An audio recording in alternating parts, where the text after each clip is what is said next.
Good evening, everybody. Our August 28, 2023 meeting is now called to order. We will have invocation by yours truly and pledge of allegiance by Councilman Harrington. May we all stand for the prayer and pledge of allegiance. Let us pray. Gracious God, we thank you for this day that you have allowed us to live. Lord God, last time we came together to have a meeting, we were thinking about the people of Maui and the wildfires that have taken place rapidly there. We're still praying for recovery for them. We're praying for safety for those who are in the path of hurricanes. We're praying for those in Jacksonville who have experienced a heinous crime. But we're even praying for our neighbors in Sabine Parish and Beauregard and other areas that have been experiencing wildfires. We thank you for keeping us and that we will adapt appropriately to these wild swings in weather. There are a few things on the agenda tonight, particularly dealing with infrastructure. We thank you, Lord God, that you would lead us not only to explain well what these pieces mean, but also in terms of the construction of these important infrastructure to the city of Natchitoches that will enhance our sustainability and our vitality. We give you the glory and praise now that our thoughts will be clear, that we would do things decently and in order, knowing that we have one goal, one shared vision to enhance this city for the betterment of all its residents. We ask these blessings in your Son, Jesus' name. Amen. Amen. Please join me in the pledge. I pledge allegiance to the flag of the United States of America and to the republic for which it stands, one nation, under God, indivisible, with liberty and justice for all. Thank you, Councilman Harrington. Our next item on the agenda is reading and approval of the minutes from our most recent meeting on August 14, 2023. Mayor, make a motion that we dispense with the reading of the minutes of August 14th, 2023, and that be adopted if there be no corrections. I second. All right, motion has been made and seconded to adopt the minutes from our most recent meeting on the 14th of August. It has been seconded as well. Are there any comments or questions about this particular motion? Seeing none, Mrs. Stacy, roll call vote. Eli, Yes. Nelson, Yes. Smith, Yes. Harrington. Yes. PT. Yes. All right, thank you for that. We're now going to move to the bond hearing portion of this particular agenda. And I'm going to read this little portion. It's going to show up by introduction later on in the agenda. But there's a portion for our bond hearing. And so this is the time that we're going to have then. I think Steve is going to give us a little time on the clock to open the floor up for some comments and even some questions as well. All right, it says here, notice of public hearing, excuse me. Notice is hereby given that the city of Natchitoches, state of Louisiana, the city, on the 28th day of August 2023, at its regular meeting place, City Hall, 700 2nd Street, Natchitoches, Louisiana, at 5:30 p.m. local time, will conduct a public hearing and introduce an ordinance with respect to a fourth supplemental bond ordinance authorizing issuance by the city of Natchitoches, state of Louisiana, of its utilities revenue bonds, series 2023, in an amount not to exceed $11,645,000, prescribing the form, terms, and conditions of said bonds, providing for the acceptance of an offer for the purchase of said bonds, and providing for other matters in connection thereto. All right, at this particular time, I just want to make a few comments about this bond hearing. We have the amount there, $11,645,000. I was just talking to Matt a little bit earlier. It's almost a little shy of 3 years to the date, and I've said this in some of our public town hall meetings that we had in last year. You know, one of my first meetings was to get introduced to this project. And I was told with some pretty good urgency that the city needed to move upon this project. Didn't realize that when I was running for office, that we needed water treatment to that extent. Didn't know a whole lot about it. I've since learned what I can. And, I would say that it's been 3 years, but we've been working very hard since really the beginning to make this day a reality. And so we're here now. And we do have some images that we've enlarged. We submitted design for phase 1 to the Water Sector Commission on last week, and I got the engineers to pull out about 4 images that would make sense to us. Excuse me, and they did that, and Matt may want to say something about that just a little bit later. But from that meeting to water rate study, electric rate study, to town halls that we had. We applied for the water sector application in 2021. We were not able to be successful. We weren't successful at that particular time, but we applied again in 2022, and we were able to be successful in securing $5 million. And I would just say that $5 million was a highly competitive grant. There are cities throughout the state of Louisiana that did not receive that grant. I think I remember saying this a while ago. I believe, and please don't hold me exactly to the numbers, but there were about $300 million that were funded. I think they had around $1 billion or something like that in requests. The point is that I'm trying to make, there were way more requests than they had money available. And as I made this point before, I think it's important to make it again because of the team we put together, because of our great effort, and also because of the severity. It's a project, just to be honest, we've known for some time that we needed to get done. And it's getting closer and closer that we're getting this really important project to provide our residents with water in a reliable way. So that, we can be very comfortable in terms of our capacity, so that we can even grow. We often say if there is a company here, or a company that's looking to come here that uses a lot of water, it's really iffy if we can provide that water at this point. But when this project is complete, we will certainly be able to provide the water, and we think it'll help us even during some of this wild weather that we're seeing now that none of us have really seen in our lifetime. So really excited about this piece. I know that first diagram on the left, you can see where you can see the plant kind of from an aerial view. And if you look at the left bottom corner, I think you can see plant number 4. And then there's some other specs and things like that. I know it's not the most, it's not the necessarily sexy thing that we want to see. But those last 2 pictures are images of the clarifier. And Matt, can you clarify what a clarifier does? Clarifier just removes most of the suspended particles and colors from water we get from Sibley Lake. Clarifies it into clear water. Okay, I've been waiting to say that all day. I thought y'all would get a little bit more appreciation from that. So, but again, it clarifies the water. So we're there. We're in a good spot, and very excited and proud of everybody involved, from utility director to our grant writer, who's not here, to our engineers who played a major part. I don't think any one of them happens to be here on tonight, but this is monumental. Anything else you need to say, Matt, just about the project itself? And Just something, like you said, Mayor, that's been a long time coming. We'll increase our capacity from the water plant from now. Maximum capacity is about 8 million gallons a day.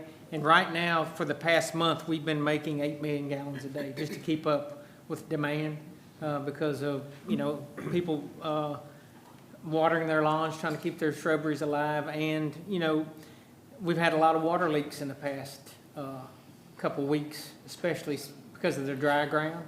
And also in the wintertime, when we have a hard freeze and people are dripping their faucets, we make about 8 million gallons a day when we need about 10 million gallons a day to keep up with demand.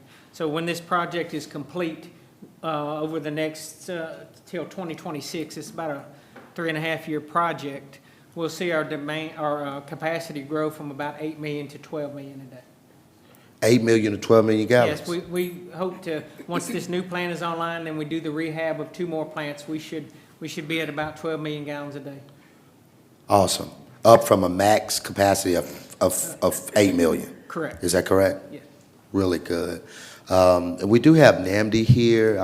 Don't see Mickey just yet. She's with the bond, and maybe some particular questions about that. But I will say, that this administration has been, highly focused upon infrastructure.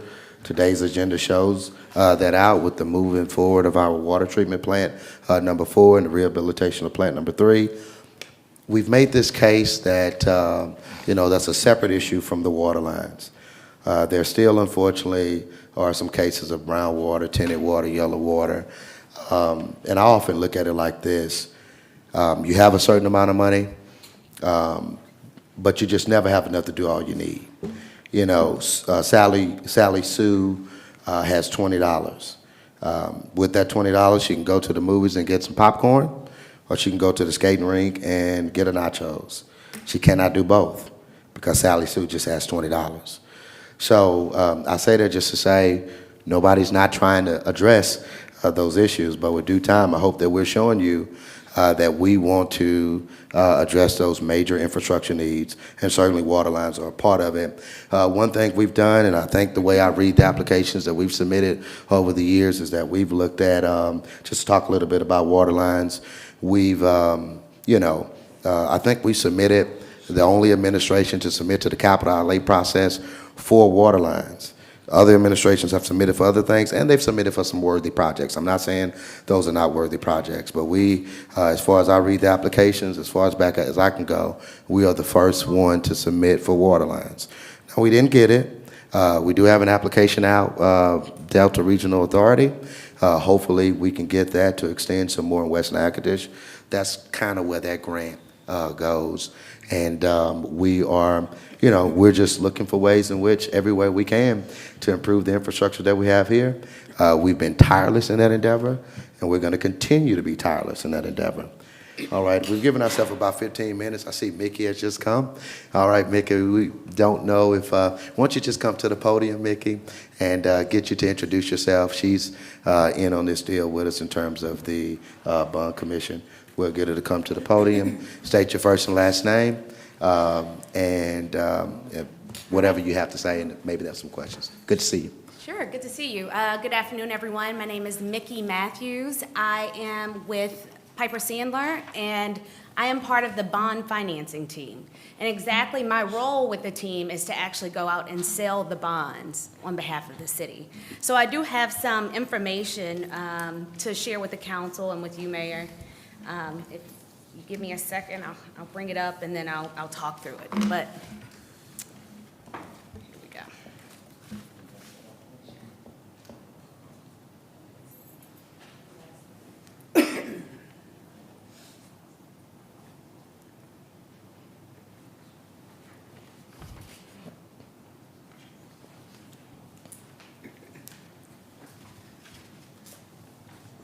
Nope, you'll have to.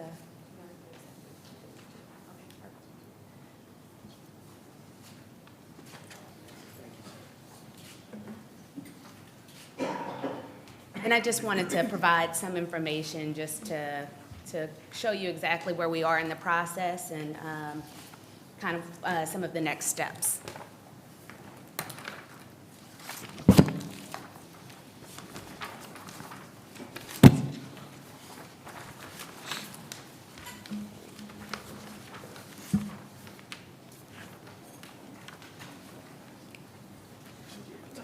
All right, so I've provided 2 documents. One, at the top of it, it states preliminary official statement. This is just the cover page of a almost 100-page document that will be used and sent out to investors to actually purchase the city's bonds and ultimately invest in the city. So they want to know very detailed information about exactly what they'll be investing in. So that's the first page you see here. You'll notice at the top right-hand corner, It is left blank under rating, and what the rating process is ultimately similar to how individuals have to, before you take out a loan, someone wants to know your credit score. Well, the same applies to cities, states, districts, so on and so forth. So this will allow, a grade will be assigned to the city, and then it will allow the investor to have, I guess, more knowledge on exactly how to rate you, and that would ultimately impact the rate that is given toward your bonds. So it also states the par amount, or the amount that would be issued. You'll see that $11,645,000. It's kind of in bold, top center of the page, and it states the purpose of the bonds being issued, which is to acquire, construct, and extend improvements to the system. So just wanted to kind of show you some of the things we've been working on. I've also included a timeline to show you where we are and what our next steps are. So I mentioned the ratings process. So the next step will be to have a call with S&P, who will rate your bonds, and then it really moves really quickly from there, expecting to close somewhere around October 4th. So I'll pause and see if you have any questions. Council members, you got any questions about what Mickey has stated? And Mayor, just for council purposes, it's only for introduction, so at the next council meeting, the ordinance will have the interest rates, terms, and conditions, and that's when you'll finally approve it. And even on that day, we'll come back and have a public hearing again for the public to chime in if they have any thoughts or concerns. Okay. Any comments or questions from the public at this time about this particular hearing? Okay. All right? Thanks a you. lot for being here, Mickey, and appreciate the course. documents, okay? I'm glad to be working with the city. Yeah. Really, really big deal that we're moving forward on this project, so. And I would reiterate, really big deal that we got the $5 million to do it. So I think, Ms. Stacy, do I just say, Close the public. all right, at this time, our public bond hearing is now closed. We will proceed with the rest of our printed agenda. All right. The next item on the agenda, we have some special recognition, and this person certainly deserves special recognition. We have with us Mr. Joey Carpenter, and we want to recognize him as a city. We certainly know his parents played a monumental part. Wouldn't happen without his parents and their input and support, but certainly without our track and field coaches. I see we call him Coach White so much, Mr. White, he's there in the back, and I know there's some others as well who play a part in actually coaching him. But this is a young man, and I want to read this real quickly. It just simply says, congratulations on behalf of the city of Natchitoches, presented to Joey Carpenter, 2023 participant in the USATF National Junior Olympic Track and Field Championship in Eugene, Oregon. And let me emphasize that a kid from Natchitoches made it to the National Track and Field competition all the way on the West Coast in Oregon. Isn't that amazing, y'all? Isn't that amazing? Right.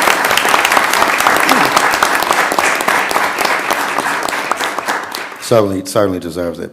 In acknowledgement of achievement on this day, the 28th day of August in the year of 2023, in testimony whereof, we have set our hand and affixed a seal of the city of Natchitoches, signed by yours truly.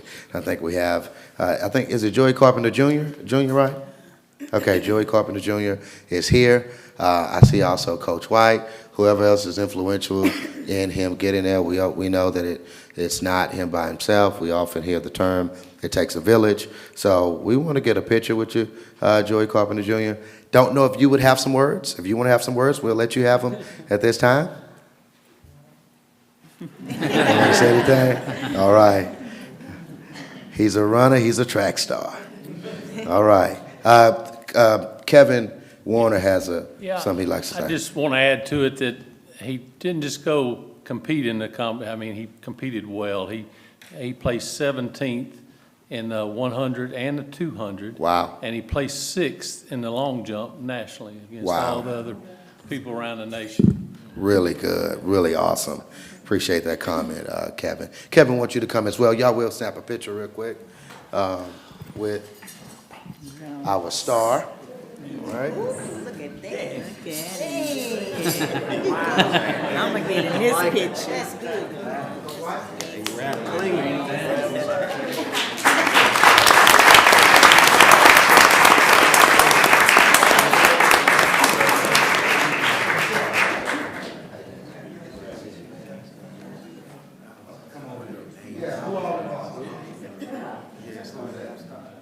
Oh, right here? Oh, they made it to, that was it? Well, yeah, she made it, but because we teach, we couldn't go. This is April Fredericks. She made it in, 3 minutes? She's 6, but she runs against 7 and 8-year-olds, and she made it to the Winter Olympics. So she has 2 more years in her age group, so you can imagine what she's gonna do when she's 8. This is Joseph Frederick. He made it in 2 events. It would have been 3, but he ran up out of his shoe. Went back to get his shoe, and he still didn't come in last.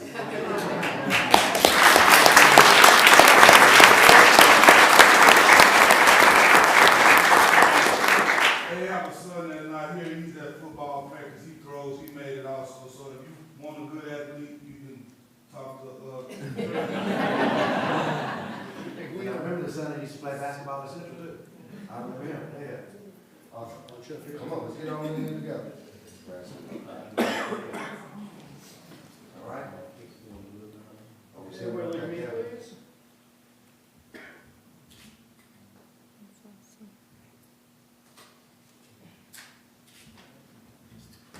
All right, thank you, sir.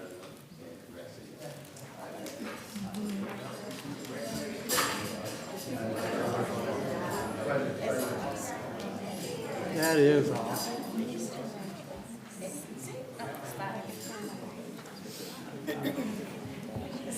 All right, these next couple, and Steve, you got us ready already. Our next special guest, Friends All United Natchitoches, 4 Natchitoches animals, or fauna, and we're gonna give 10 minutes on the clock for their presentation, all right? Thanks for listening. I'm sorry, let me, excuse me 1 second, Ms. Deb, I forgot to read this. Please take a moment to silence your cell phones during this meeting. The City Council encourages public participation. Comments are limited to 3 minutes per speaker. However, this time limit may be reduced if there are numerous speakers on a particular item. To ensure efficient proceedings, all persons addressing the City Council shall state their name and shall speak in a civil and courteous manner. Speakers shall address the agenda topic only to which they are speaking on and shall not be repetitive. Members of the audience, please respect the rights of others and refrain from creating noise or other disturbances so as to disrupt or to disturb persons who are addressing the City Council, council members who are speaking, or otherwise impede the orderly conduct of the meeting. Again, silence all cell phones at this particular time. Ms. Debbie Tibbetts, you're on the clock. Good evening.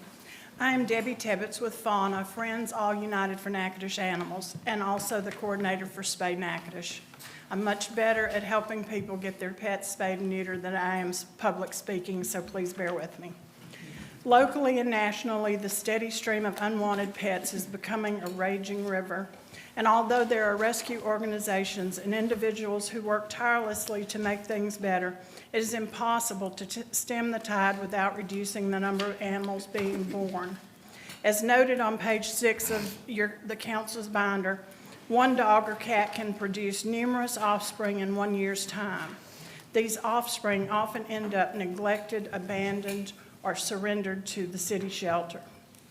In keeping with our mission to be a voice for those creatures who cannot speak for themselves, the rescue community has worked diligently for years to stop the flow of unwanted animals in Natchitoches Parish through a spay-neuter assistance program for our citizens who need financial support. Spay Natchitoches is a division of Fauna that assists residents with vouchers to offset the cost of spaying and neutering. In addition to keeping the pet population down, it mitigates additional expenses a pet owner incurs from unplanned litters. something we have in our binder. It says, how do you save 100 kittens? You spay 1 cat. Let's see, I lost my place. It was instituted in 2015 through a generous donation, and until 2019, it was funded from that donation along with additional fundraising efforts by the rescue groups. The parish has helped with funding by allocating $10,000 per year every year from 2019 through 2023. Spay Natchitoches does not differentiate between city and parish residents when processing applications. We provide $75 spay-neuter vouchers to those who live in the city limits, as well as to those who live outside the city limits but live inside the parish. This program is the sole source of assistance for residents to safely spay and neuter their pets. Spay Natchitoches contributes greatly to the health and safety of our community and saves the city from funding the care of even more stray animals. As our ability to transport animals out of state for adoption slows, every companion animal spayed or neutered greatly reduces the number of animals that we will be required to rescue in the future. Our goal is to one day be able to rehome any unwanted pets and have none euthanized in the parish of Natchitoches. We can only hope to achieve this goal with continued funding for the Spay Natchitoches program. Spay Natchitoches has depleted its funding for the remainder of 2023. We have stopped all social media promotion and other advertising, and we will stop offering spay-neuter applications at animal health fairs. Despite the absence of promotion, we still get requests daily because through word of mouth, the community is becoming aware of the service, and they want to be responsible pet owners. With adequate funding, we could perform at least 2.5 to 3 times as many procedures per year as we offer now. With a vigorous advertising campaign, the numbers could be even higher. Spaying and neutering is the single most effective and cost-efficient way to prevent abandonment, neglect, abuse, and euthanasia. The city will save money by investing in spaying and neutering. Spay Natchitoches has done this willingly for years because we know the enormous benefits it provides to our community. We are eager to continue serving the community in this capacity, but we need your help to continue this vital work. To that end, Fauna and Spay Natchitoches respectfully request a $15,000 grant from the city for spaying and neutering assistance for the fiscal year of 2023-24. We thank you for your consideration, and we welcome any questions you might have. Council, any questions? No. One question. I think you said the parish also contributes to fauna? Yes, they do. What amount of? $10,000 a year, 10,000. and have been doing so since 2019. Have you, I'm sorry, Miss Abby. That's okay. I'm trying to leave too soon, huh? Have you gotten anything from the city historically? No. Not for the spay neuter deal. And parish and city recently worked together to do a needs assessment feasibility study? Right, for the shelter. And just kind of talk about, there's been some amazing progress. Did you mention the other big deal that's 2 major pieces of? I did not. Okay. I did not mention. Fauna has worked diligently this year. We've made great strides toward a new shelter. Some of you may have seen that we had land donated for a future shelter. And through spaying and neutering efforts, hopefully it will be a no-kill shelter. We also had a capital outlay grant of $1.4 million toward building the new shelter. And that's for this year. We will use that for the infrastructure and to get the groundwork laid for the shelter. So and this will be a parish-wide shelter. So the funding that you're asking for the city is to help with transferring animals to other areas and cities? No. Just spay neuter. Just for neutering? Just Okay. spay neuter for Okay, Natchitoches, spay neuter. for the animals in Natchitoches. Okay. This year, so far, we've had almost 400 applications for spay-neuter vouchers. Now, not everybody uses them. I'm not sure why. Some people that I've talked to either they couldn't wait to get the voucher and they went ahead and had their animal fixed. They may have given the animal to someone else for whatever reason. But I counted up the applications we've gotten, just did a quick estimate, and it was close to 400 this year. And I'll just say something to really talk about that achievement of the 1.4 million. I've been working, I've been here since 2020. And so legislative session 2021 was my first one. It is really difficult to squeeze money out of the capital outlay, especially if you are North Louisiana. We were very, very lucky that we had one individual specifically who knew kind of what she was doing, and she worked really hard. But Fauna is a wonderful group. We work really well together, and we're all on the same page. But we know that spaying and neutering is the bottom line. No-kill shelter sounds really good, but you can't do a no-kill shelter unless you cut down on the number of animals that are needing a place to go, and you can only do that by spaying and neutering. And I find I get annoyed because people don't take advantage of it. And then I realize they don't know. I've had so many people come to me and say, somebody told me you can help me with getting my animal fixed. They're not aware, but we can't promote it like we would like to because we just don't have the funding. With additional funding from the city, we could do billboards, we could do, at the beginning of this year, we did Facebook advertising because we had the 10,000 from the parish. I think in the first 2 months, it was just constant applications because people knew about it. And then as time went on and we were using the money, we quit advertising as much. So it dropped off. Well, we certainly wanted to hear your presentation, and certainly applaud your efforts to get the land to, the 1.4 million, and just so many things. It seems like it's moving the way it should. Well, let me just say, we couldn't do it without these people right here. Rachel Wascom LeBlanc and Juanita Murphy, who were presidents of Hope for Paws and the Humane Society, just really are great leaders for us.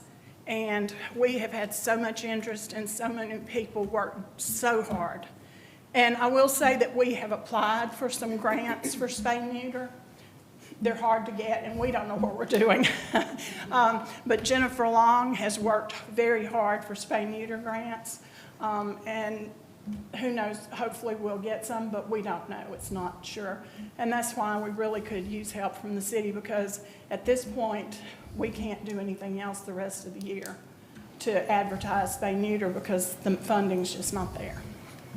Well, allow us to talk Finance Director, Chief Collins, and some of his staff, along with the council, the entire city council, and we'll certainly give this some really serious thought, because I think we could say publicly this is something that would benefit our operations at our animal shelter on Fairgrounds. So thanks a lot for being here today and sharing.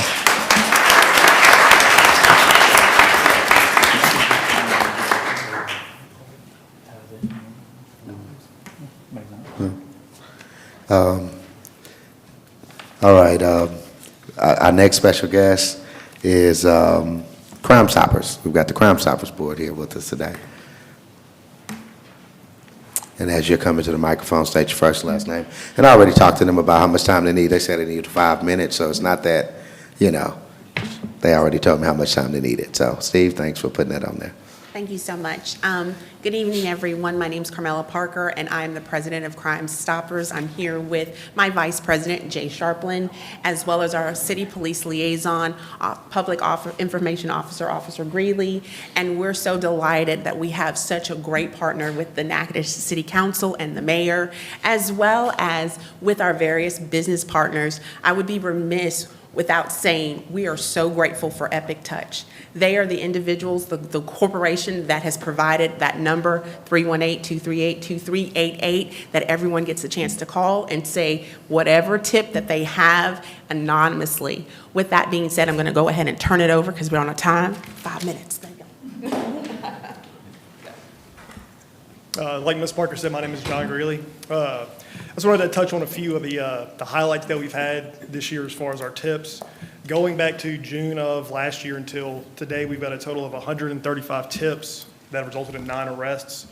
Of those arrests, 2 were for 2 separate homicides that occurred in the city. We've received tips for the homicides, narcotics, burglaries, active warrants, fraud, theft, and many other criminal activities. And this year, we paid out a total of $10,100. And folks can submit a tip by using the P3 Tips app or by calling that hotline, which is 238-2388.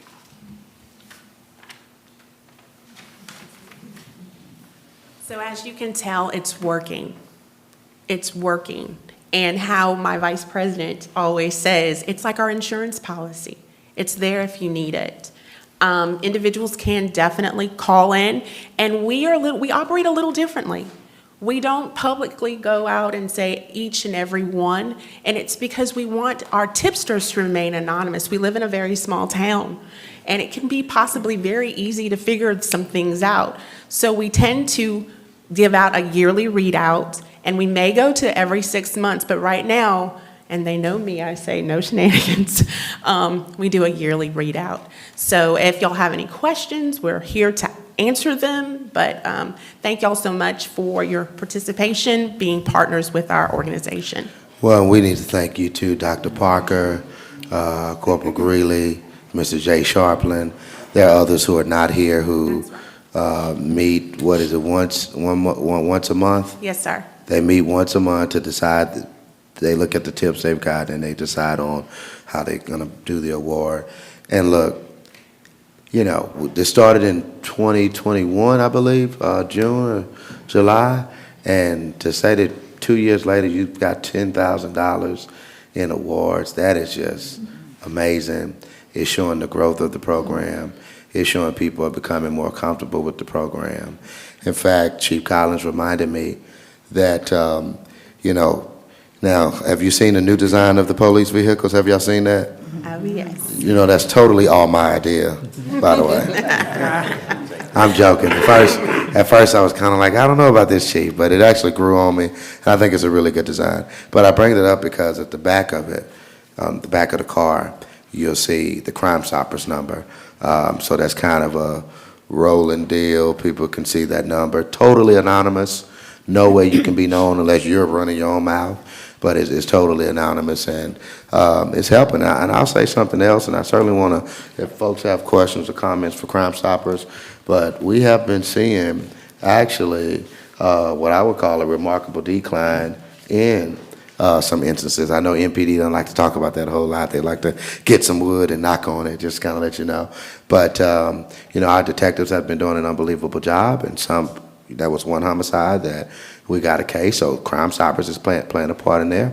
In fact, the last 5 violent crimes they've solved and got arrests on, part of it is because, you know, we've updated our camera system as well, and that's helped us here and in other places. So it's really good that that's happening. Like I said, in the near future, Chief Collins is going to do an update to show what those stats are. But we really do appreciate your service. Counsel, you got any comments or questions for Crime Stoppers? Oh, great job. Thank you, and I want to just also say that we've got a great partner with the sheriff, the Natchitoches Parish Sheriff's Office as well. So we're all in it together.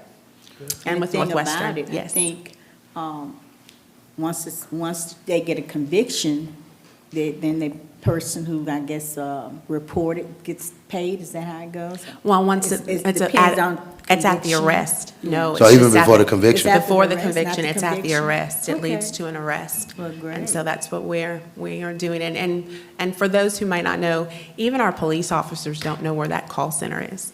They don't know. So we made sure that there is basically a wall. So I wanted to make sure individuals knew that. Great, great. Really good point. Again, thank y'all so much. It's working. I mean, it's working. And we're seeing it in the numbers. Certainly it takes so many pieces to get it to do that, which is the community. It And so is. we need the community to give information Yes. as they are doing. Yes. I mean, great work by y'all. Come on, give them up. Thank Get up for you. it, y'all. Great work, great, great, great.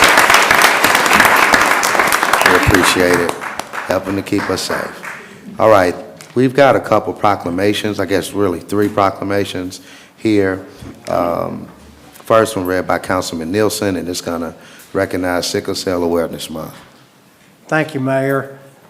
Whereas September is National Sickle Cell Awareness Month, the observance unanimously passed by a congressional resolution in 1983 was endorsed through presidential proclamation, which spoke to the national progress that had been made to diagnose and treat sickle cell disease, SCD. Whereas the proclamation also cited the success of comprehensive sickle cell centers across the United States in establishing programs of research, training, and community service to address SCD, a blood disorder causing abnormalities in hemoglobin, leading to the telltale sickle shape in sufferers' red blood cells. Whereas in the past decade, there have been substantial progress in research on sickle cell disease. Diagnostic procedures have been greatly improved.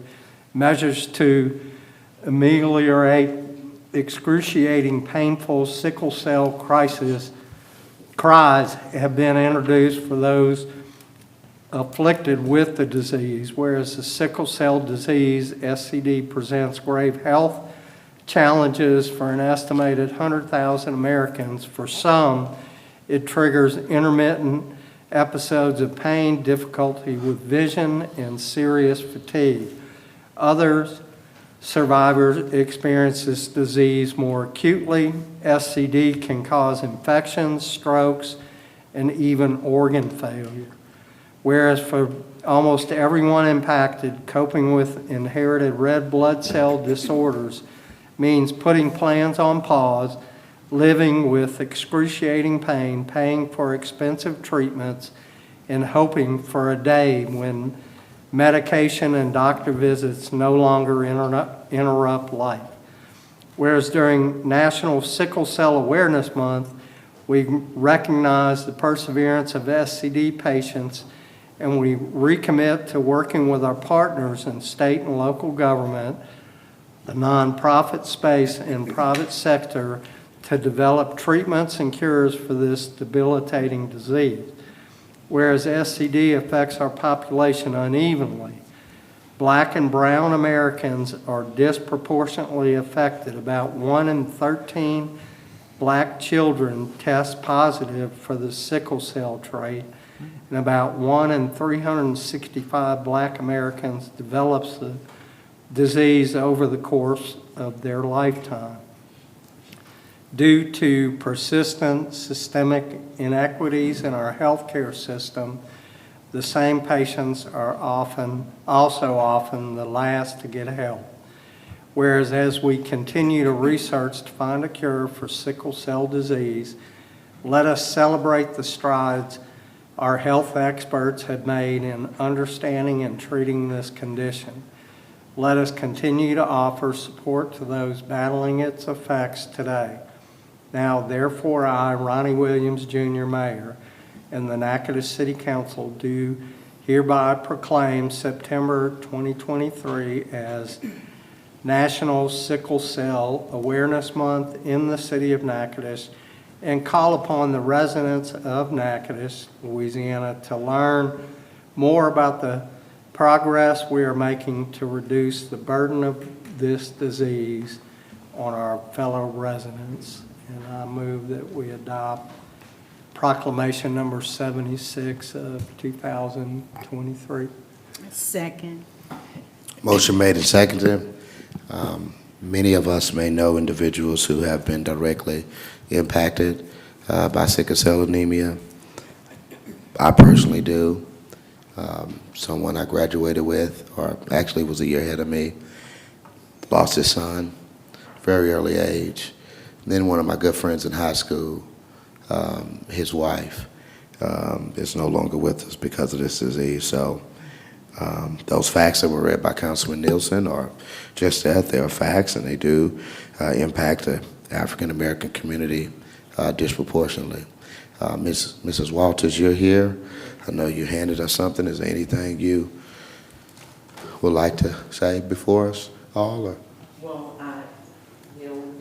We'll have you come to the microphone, Mrs. Walters. State your first and last name, please, and then you can get into whatever remarks you have. Judith Hayes Walters. I've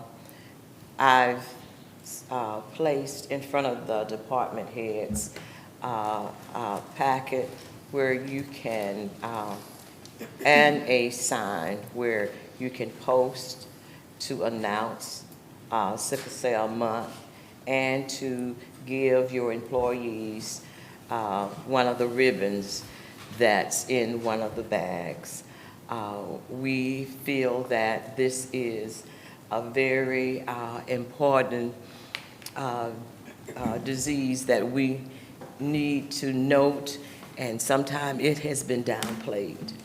So, and a lot of young people and adults have passed on because of the unawareness of what they may have had or have and have been neglected. And we would like to somewhat continue to keep all of this in mind and share this with anyone that possibly do not know about sickle cell. Also, I would like to say that there is a blood bank in Walmart shopping center where you can give blood, and there is a certain type of blood type that will help the young people or the individual for a blood transfusion.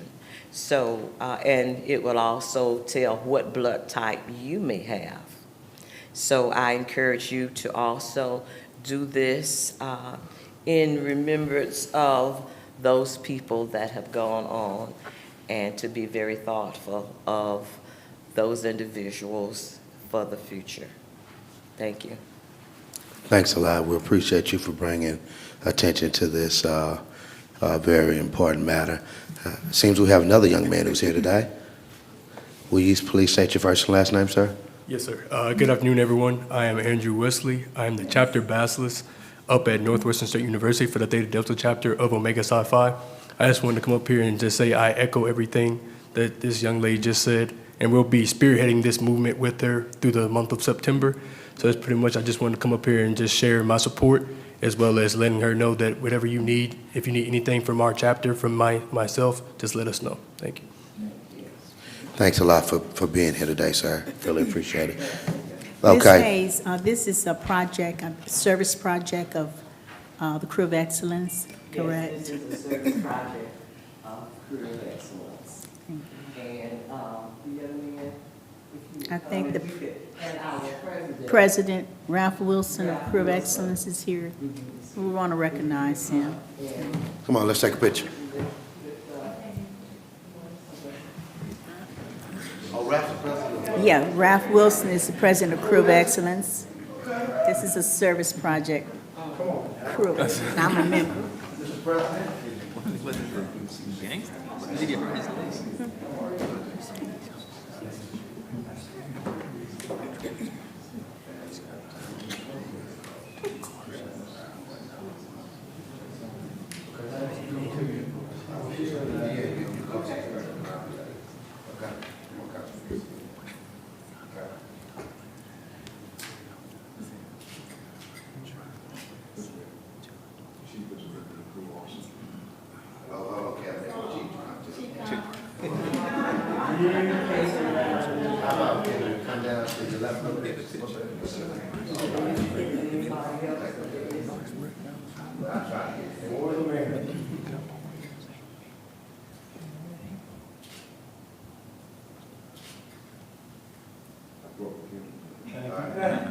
Well, Ms. Smith balanced you out.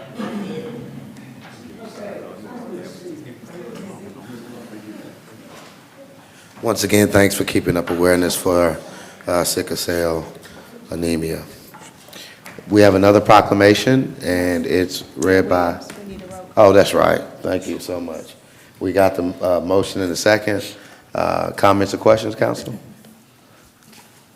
Roll call vote. Eli, Yes. Nelson, Yes. Smith, Yes. Harrington. Yes. PT. Yes. All right, that motion carries. Next proclamation is declaring September 2023 as Ovarian Cancer Awareness Month. It's read by Councilwoman at-large Smith. Thank you, Mayor. Whereas ovarian cancer is the fifth leading cause of cancer-related deaths among women and accounts for more deaths than any other gynecological cancers. Whereas the American Cancer Society estimates that 22,440 women are diagnosed with ovarian cancer every year in the United States. And whereas recognition of the warning signs are essential to an early detection and effective treatment. And whereas early symptoms of ovarian cancer are commonly overlooked, public awareness and knowledge are essential to getting a diagnosis before cancer worsens. And whereas it is critical that those affected by ovarian cancer have the proper resources and access to health care to prevent, detect, treat, and ultimately defeat ovarian cancer and all cancers. And whereas ovarian cancer and the hardship it brings have affected too many lives. This month, the City of Natchitoches stands with everyone who has been touched by this disease, and we recognize all those committed to advancing the fight against this cancer through research, advocacy, and quality care. Now, therefore, I, Ronnie Williams, Jr., Mayor, and the Natchitoches City Council do hereby proclaim September 2023 as Ovarian Cancer Awareness Month in the City of Natchitoches and encourage all citizens to honor ovarian cancer patients, survivors, their families, and caregivers, and remember those who have lost their lives to this devastating disease. Signed, Mayor Ronnie Williams, Jr., and I move for adoption of resolution, we move for adoption of the ordinance proclamation for 077 of Ovarian Cancer Awareness Month. Second. Motion made and seconded. Any comment, council? We do have Ms. Leah Lynch. We'll get her to come in just a moment. Any comment about this proclamation? Public comment here? Mrs. Stacy, seeing none, roll call vote. Eli, Yes. Nelson. Yes. Smith. Yes. Harrington. Yes. PT. Yes. That motion carries. Ms. Leah Lynch, we're going to get you to come forward. Certainly appreciate you for your dedication to highlighting ovarian cancer, which is, of course, as was read, another devastating disease. And so you've been here before. State your first and last name and whatever remarks you want to have. That always makes me nervous every time you do that. I'm Leah Lentz, and what else did I say? What else? Well, just My whatever. name and just anything else? Well, yeah, about ovarian cancer. Okay. And, Well, yeah. I know what I want to say, but I thought you wanted me to say No. something else. Okay. It's all on you now. All right. So we're able to do this each year because of our community, and our community comes together on many levels. And working with our high schools, we're able to have students turn teal in the campus of Northwestern State University, and working with Dr. Jones. It's very exciting because in March he said, you know what we need? We need the men in our communities to rise up. So each year we've tried to focus on a different area of focus. We focused on the people who were fighting in 2011, and we supported our survivors. We supported our family members who are caregivers, and any of you who are experiencing terminal disease, you know it's a lot. So this year I'm excited because we're focusing on men in our communities, and our men who have been cared for by the women in their lives.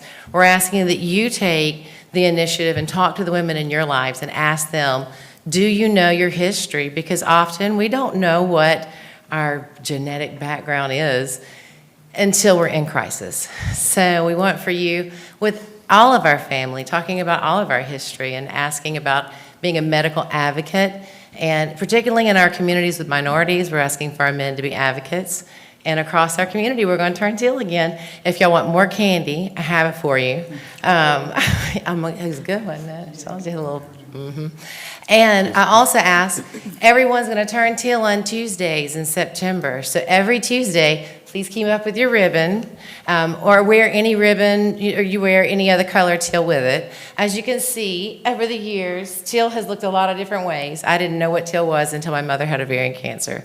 So we ask each Tuesday, please turn teal. I have to give y'all both one because I missed y'all. So every Tuesday of September, that's it. That's all? Yep, we're good? All right. We're good. Hey, we'll just take a picture with you, Ms. Leah Lynch. Yes, sir. Once again, thank you for doing this, and we'll try to put out reminders to everybody. Well, let's get the picture.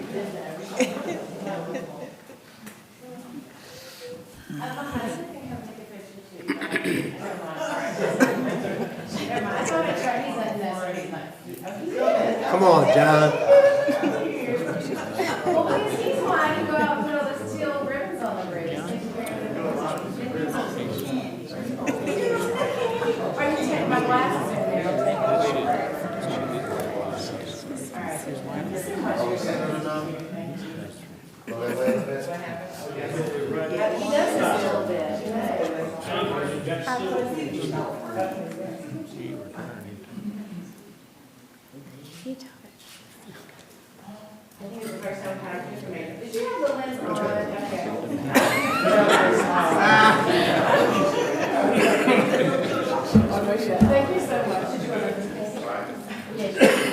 Good job, John.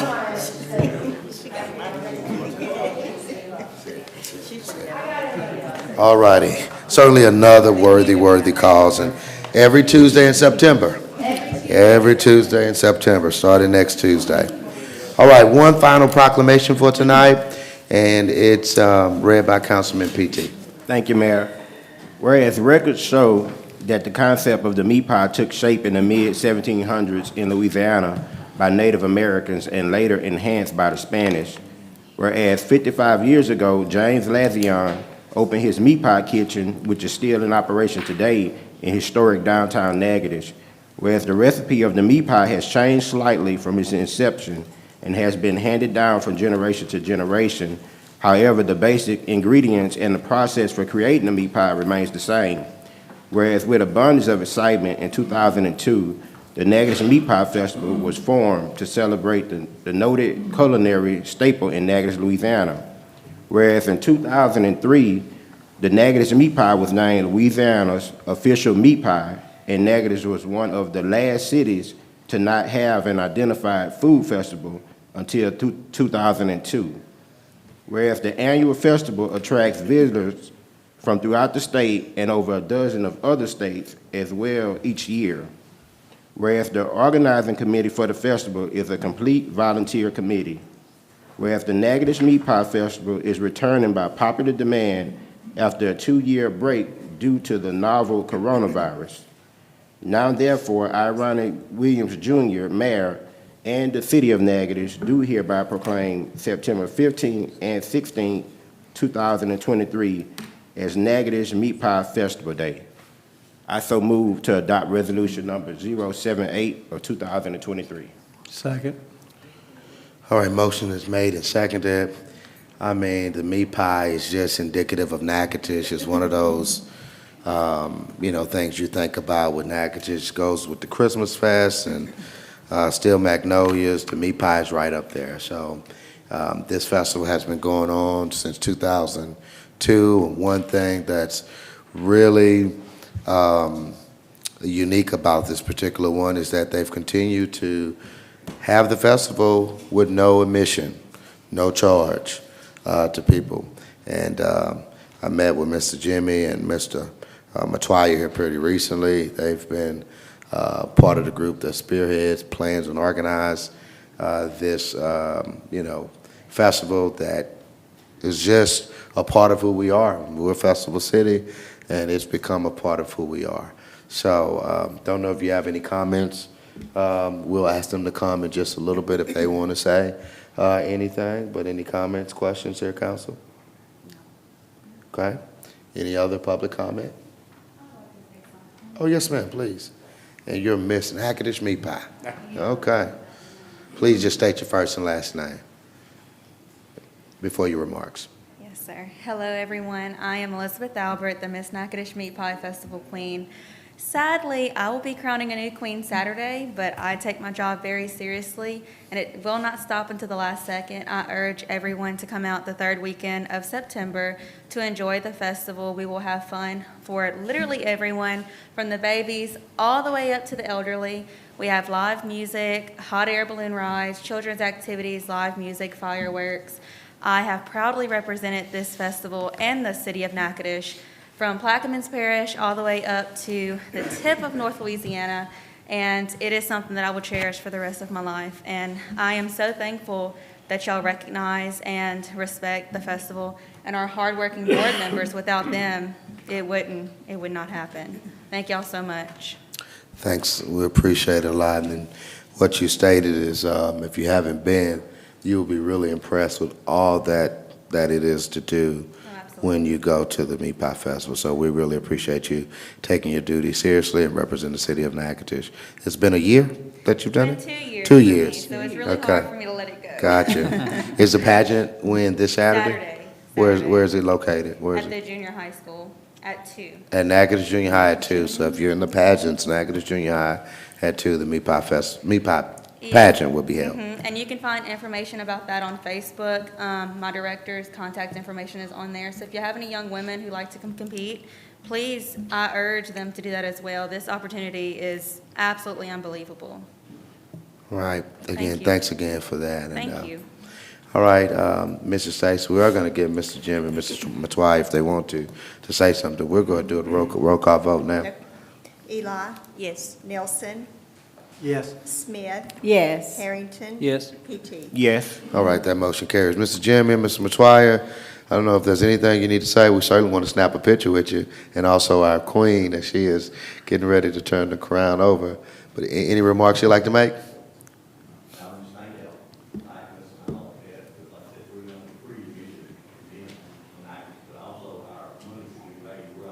Hey, Mr. Jimmy, since you're saying a little bit, can you go and come to the microphone? Yeah, I thought it was just going to be thank you, but. Yeah. Speech. Hey, state your first and last name, and you can have your remarks on the microphone. Jimmy Harper, the Natchitoches Meat Pie Festival. And I just want to thank everybody for helping us put this on, because y'all are a vital part. We're the only free admission, and we keep it free admission. We keep being told, you know, look how much money y'all could raise by charging even $2 a head and all like that. But that would limit. Mr. Larry Page said it at the Waterway Commission the other day. He said, this is unreal. He said, these people make it possible for everybody, no matter what your economic status is, no matter how many kids you have or anything else, to come to this festival. And so that's what we try to do for the less fortunate, for everybody. And then we give the proceeds, the profits that we make, we give back to charity. And so we just, you know, it's our chance to give back, you know, like that. Life's been good to us, the Lord's been good to us, and everyone also. Thank y'all. Thanks a lot, Mr. Jimmy, for your passion and that. Hey, stay up here, Mr. Jimmy. Mr. Matwai, you coming as well? We want to do a quick picture, hopefully get some media to the festival. Again, it's a lot of things to do at the Meat Pie Festival. Does right? Miss Tina Rashiel make some of those meat pies you all have? Do you know? Mr. Tina was supposed Is Miss Jimmy's name? Mr. Harper.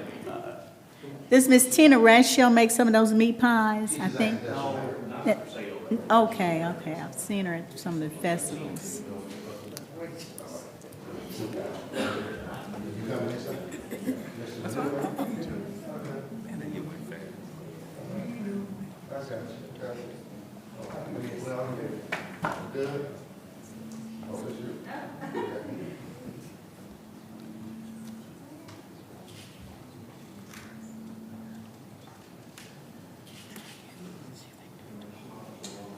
All right, just a couple weekends, go to the Meat Pie Festival.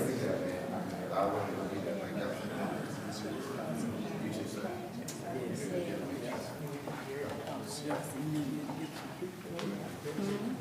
guess you ought to be appointed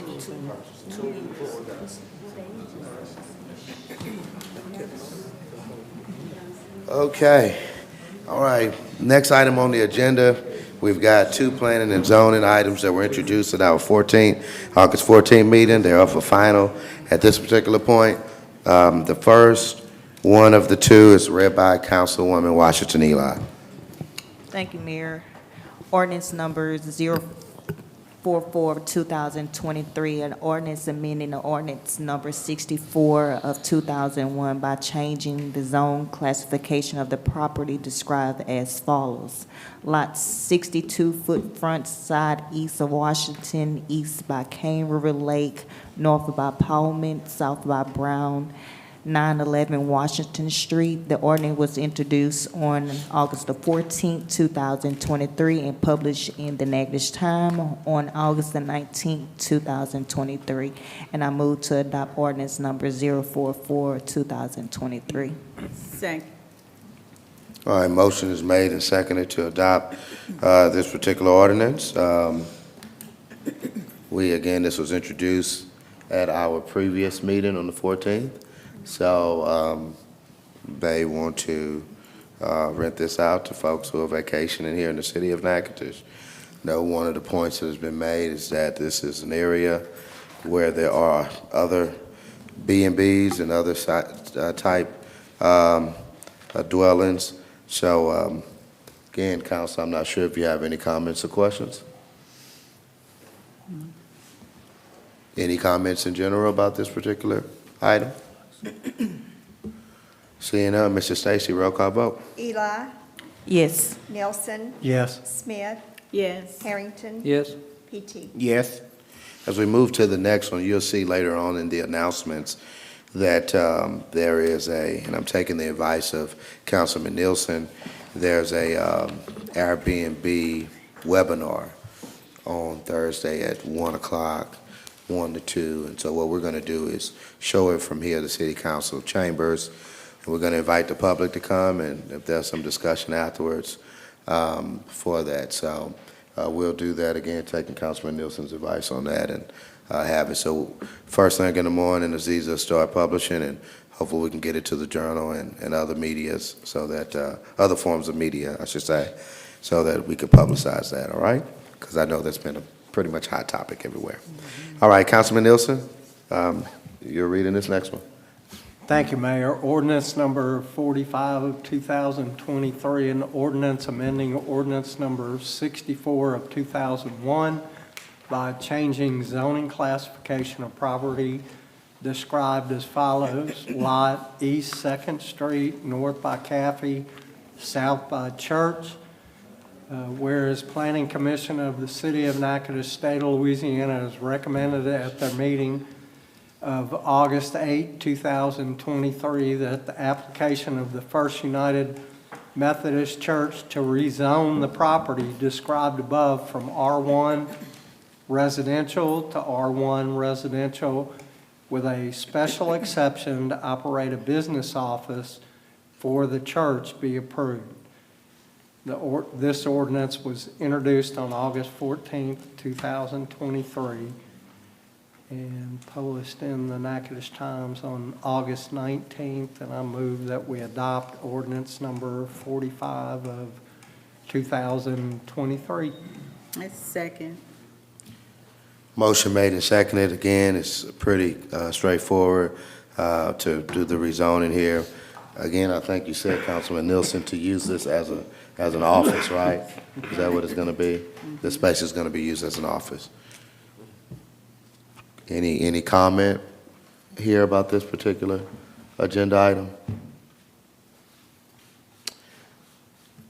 Seeing none, Mrs. Stacy, roll call vote. Eli, Yes. Nelson, Yes. Smith, Yes. Harrington. Yes. PT. Yes.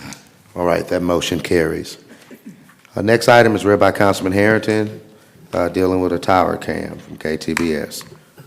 This is ordinance 47 of 2023, an ordinance approving the terms and form of a lease agreement between the City of Natchitoches, State of Louisiana, and KTBS LLC, a Louisiana limited liability company, and authorizing the execution thereof by the mayor of the City of Natchitoches state of Louisiana, and further providing with respect thereto.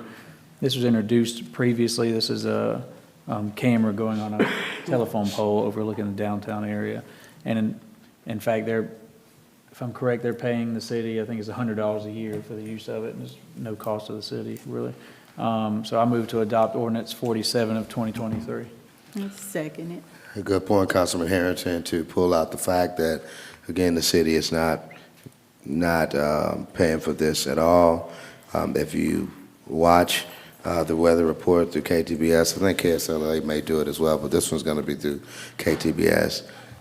They would have the tire cam situated on certain, whatever part it may be. They used to have one on I-49 out here with Vaughn Automotive. They had one in Northwestern State as well. So it won't take away from any of the events that are there. I think this is more of a front street view than more of a stage view, as I was talking to Jill about this. So, and that's Jill Leo, by the way.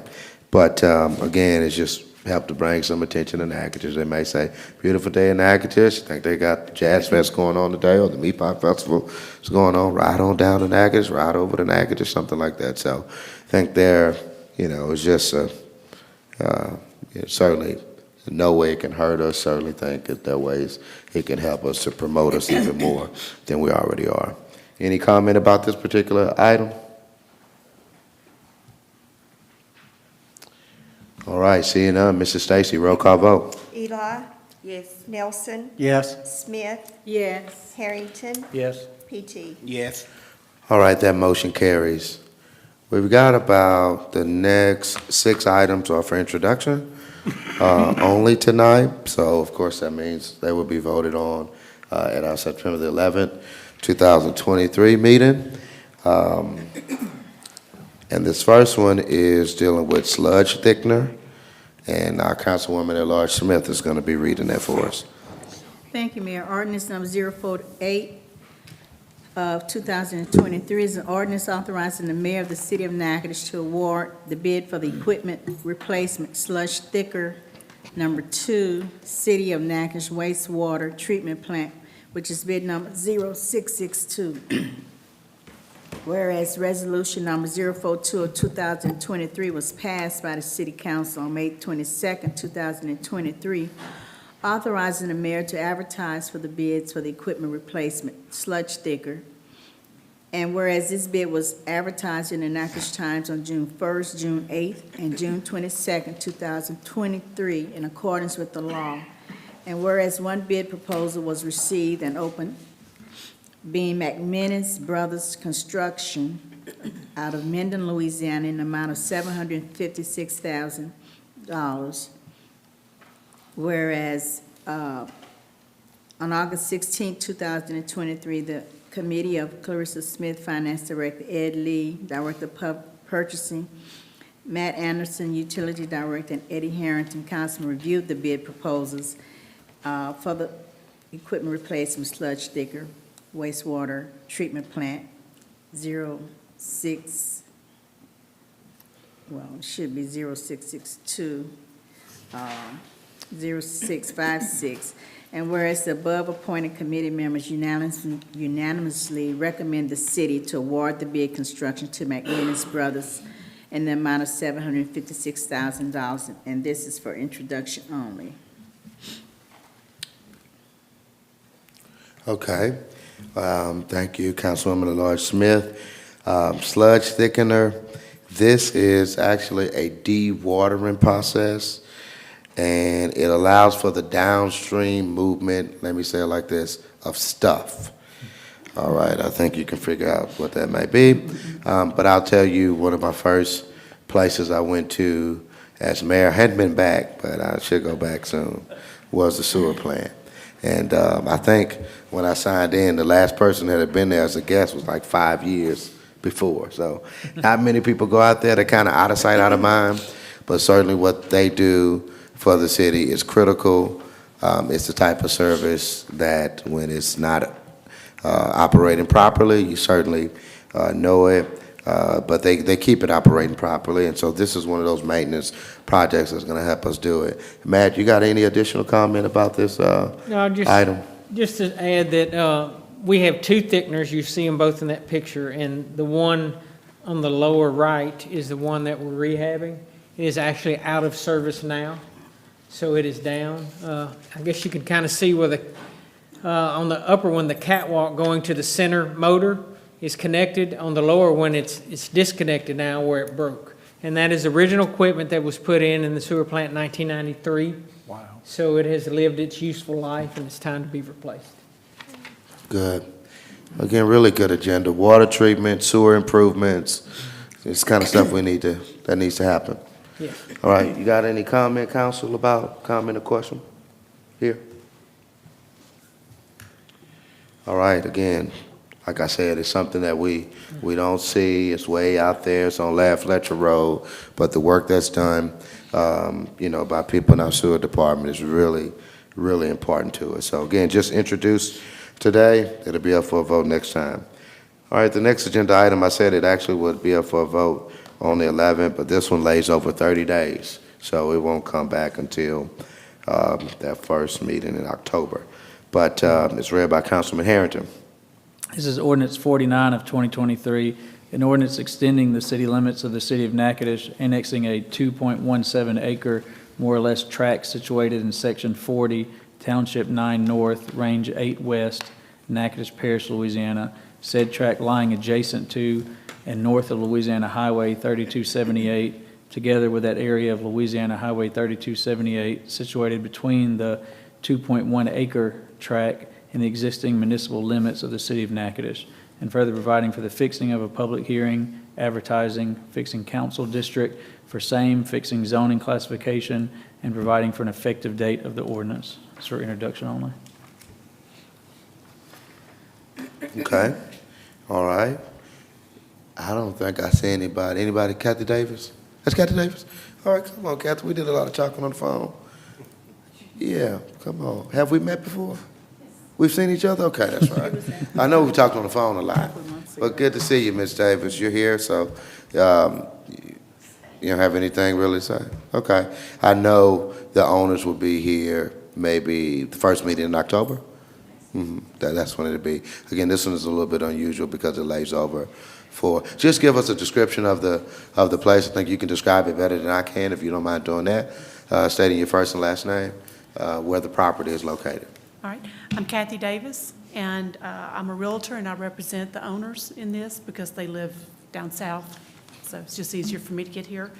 So this property is clearly visible from Highway 6, where 504 intersects it, and so would they just want to have it annexed for future use?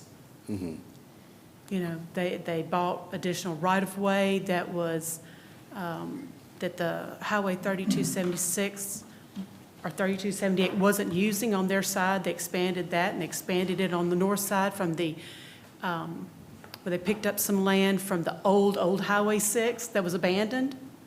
So that made their property bigger, and now they're just ready to move forward. What comments or questions, council? Is this for commercial or? They'll just address that at a future time. Right now, they just want to get it into the city limits. How many acres is on here? Oh, 2.17, okay. And to clarify, it's being annexed as it is right now, which is residential. And Correct. so I think it's Louisiana statute 33172, like A subsection E, I believe. You have to wait 2 years after the annexation to rezone to anything of, for instance, business, which I know you are aware of. Right. So that's what, I was just clarifying that, Ms. Betty. And I knew that. What he just said, I knew all that too. I just decided to let him say it. I'm messing around. All right, any other comment or question? All right, again, it's the first meeting. Is that right, Ms. Sykes? The first meeting in October?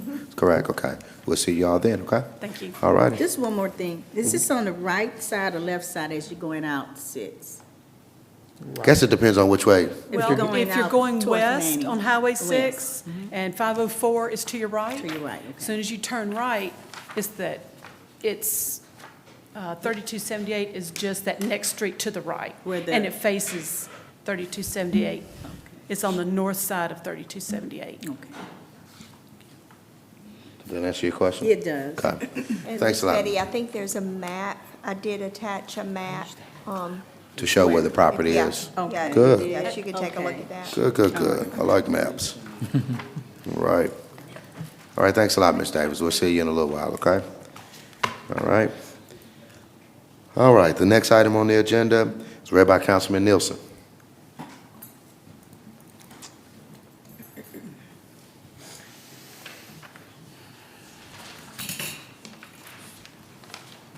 That is going to be number 50. Yes. Yes, sir. Okay, fourth supplemental bond ordinance, number 50 of 2023. A fourth supplemental bond ordinance authorizing the issuance by the city of Natchitoches, state of Louisiana, of its utilities revenue bonds, series 2023, in an amount not to exceed $11,645,000, prescribing the form, terms, and conditions of said bonds, providing for the acceptance of an offer for the purchase of said bonds, and providing for other matters in connection there. And this was, we had our meeting at the beginning of the meeting on it, hearing. So this is for introduction. Yep, as you said, Councilman Nielsen, what we talked about earlier at the bond hearing, that this piece is that. So, again, it's feels really good to have it on the agenda, and it just shows that collectively we have said we're going to do one thing, and we've done what we said we were going to do. That the adjustment was based on building a water treatment plant to provide more water, to provide water consistently to the residents of our great city. So, and I should say customers, because we have folks who we provide water to who are outside of the city. And we could do more of that to the benefit of the city with increased capacity. And we could grow our economy as well with that. So it's a needed project. Like I said, we've been knowing, when you think about the years, 1959 plant, I used to know it by heart, 1975 plant, and then 1995 plant. Last time we had one bill was 1995, so we're kind of off of that kind of historical time frame, because if you look at it, it's 28 years apart, from 60, is that right? No? Yeah, it's 28 years apart, so it's right there where it needs to be, I guess, all right? I suck at math, you could tell, all right? But this is a needed project nonetheless, and we're glad we're here. I'm going to be quiet now. Comments or questions? All right, again, this would be, and like Alex said, there'll be more details at our next meeting, and so we'll have those details. But very excited about this piece. I'm so happy about it. Okay? All right, next item on the agenda is read by Councilman PT. Thank you, Mayor. Ordinance number 051 of 2023, an ordinance to repeal ordinance number 039 of 2023, awarding bid number 0661 for improvements at Professor F.M. Richardson Park, whereas the City Council of the City of Natchitoches adopted ordinance number 039 of 2023 on July 24 of 2023, which said ordinance authorized the mayor of the City of Natchitoches to award the bid for Professor F.M. Richardson Park improvement to Regional Construction, bid number 0661.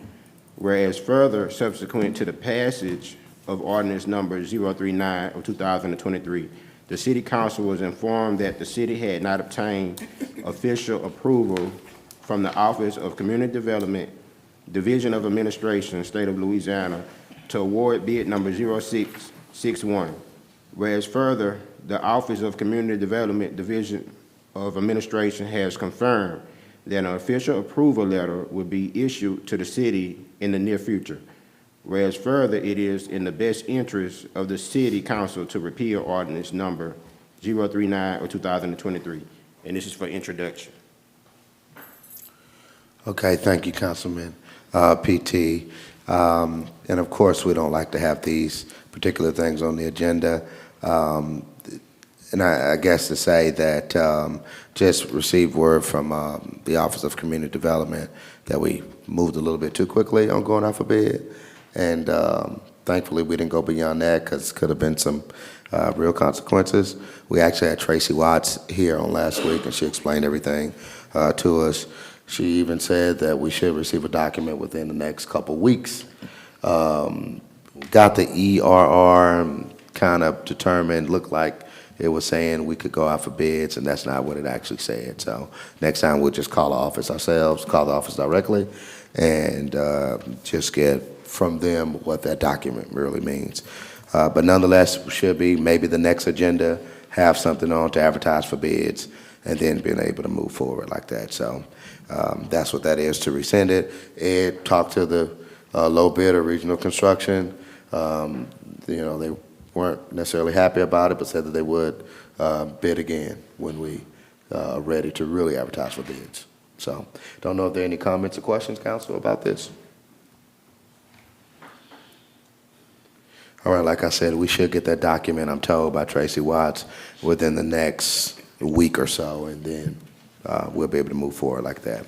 So we may actually have the rescinding and then the permission to go out for bids on the same agenda. All right, that's just introduction. The next item is introduction. We've got two more of these. And Councilwoman At-Large Smith. Thank you, Mayor. This is ordinance number 052 of 2023, which is an ordinance renaming the city street, which is currently delineated as Trudeau Street, to hence be known as 1927 Remembrance Way, in honor of the year of the founding of the historic Texas and Pacific Railroad Depot, and otherwise providing connection therewith. Just want to state that earlier this year, the Cane River Creole National Heritage Park, along with the Cane River National Heritage Area, co-sponsored a student essay contest, and the student who won the contest was a sixth grader who attended East Natchitoches, and her name is Melody Rice. She was the winner for the essay contest and renaming the street. So, whereas the city held the contest, and the winning, as I said, the winning essay was named, resulting in it being renamed 1927 Remembrance Way. So this is for introduction only. Okay, I think that there, thank you, Councilwoman At-Large. I think that there were, 12 or 13 submittals, and she was in the Journal about a month or so ago for winning it. And originally she said Remembrance Boulevard. The street is not technically a boulevard, so the committee suggested instead of boulevard, go with Remembrance Way. And 1927 is just simply when the depot was completed, the construction. I tell you, I've gone through, I know Randy has gone through, Ed has been there. Progress is certainly being made. I think it's going to be a really great facility for our community. And, what's really, really a big deal, the depot is going to be on the Civil Rights Trail. That is kind of a something that was formed out of the Lieutenant Governor's office. And so very soon in the month of September, I believe the 19th, September 19th, we're going to unveil the marker that's going to be the indicator on the Civil Rights Trail for the depot, and there's going to be a walk through the space, and it's really, really good work. David Maines, you're part of that as well. I know he was here for the house to be rezoned, but also for you've been doing some work on any comment you got for us, David? Just on the progress of the work right now? Come on, David. Thank you, David. Look at you, David. Why don't you come to the microphone, please, sir? Come to the microphone, would you, sir? All right. He seems like a little shy one, but we're going to get him on to talk a little bit to us. All right, state your first and last name, David. I'm David Maines, DSW Construction, and we're getting close on the depot. We're hoping in the next maybe 10 days we're going to be really close. And I know we've had some obstacles, and it didn't go as planned, but but it's moving right now. We're making good progress. And so, any questions? Good. I love what you guys are doing with the ceiling. I know Steve was out there with some fiber to get the buildings connected. So, like you said, work is happening every day, and can't wait to see it. I don't know if y'all got something, council, for Mr. Mays? Also, Mayor, I'd like to, since I'm up here, I want to thank all of your staff. You've got a great staff. Mhm. We work close together some days. I mean, almost daily we're interacting, and they do an outstanding job. So I just want to say that to the council and the mayor, that I appreciate the relationship we have with the city. We're privileged to be able to work here as a partner with y'all. Well, we appreciate you the support saying give us. that. Appreciate you saying that, David, and those things need to be stated when people are putting together a really good effort. So, again, we're looking forward to the 19th Absolutely. and the time thereafter for this building to be used for the community and display civil rights memorabilia pieces, tell that story, tell that history. That's right. So, We're happy that we could be a part of this monumental project. So, yep. Thanks a lot for being here, David. Thank you. All right, again, just for introduction, I want to try to get Melody Rice here at the meeting on the 11th, so we'll see. Hopefully, we have some success in getting her here. I would like to also read Melody's essay, please. Oh, I'm sorry, Ed has something too? Yeah, I just want to clarify, if you read it real close, it looks like the name of the street will be 1927 Remembrance Way. Remembrance Way. The street is Remembrance Way, the house number It's Is 1927. 1927, Right. so we just need to be sure it's recorded. We changed the name to Remembrance Way, Yeah, not this- 1927. Not 1927, Remembrance Way. Right. Thank you, Ed. I was going to say that too, but I appreciate you for saying that. Thank you, Ed. Thank you. It was brought to my attention, it's just a number, but the street only will be named Remembrance Way. That's correct, but that is Right. the number That's selected, just the number because that's selected. that will be the only location, only Right. building on that street. On that So we got to street. choose the number that, That's where the train depot is. That's right. So the name for the street that includes the train depot should be called Remembrance Boulevard or Remembrance Way. African Americans had to fight for their rights to be equal. They were treated badly because of their skin color, but soon they had enough and decided to fight for their rights. Many lives were taken, but with the actions of people like Rosa Parks, not giving up her seat to a white person, and activists like Martin Luther King for fighting for equality, this began a period of restoration. Black Americans fought with pride and honor, pain and grief, but that led to laws being passed where everyone is treated the same. For these reasons, we should always remember the price they paid for their freedom.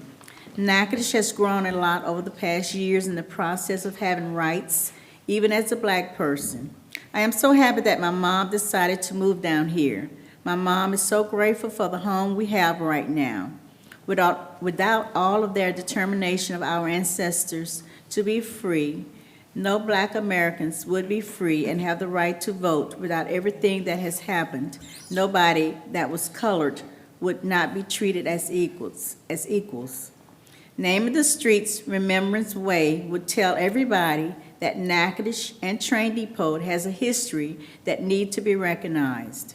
Black Americans had it rough, but that never stopped them from being thrown away, having a fear of their children's futures. People who did that did not break their fighting spirit. Instead, it helped them build up determination, being free from being treated inferior and as slaves.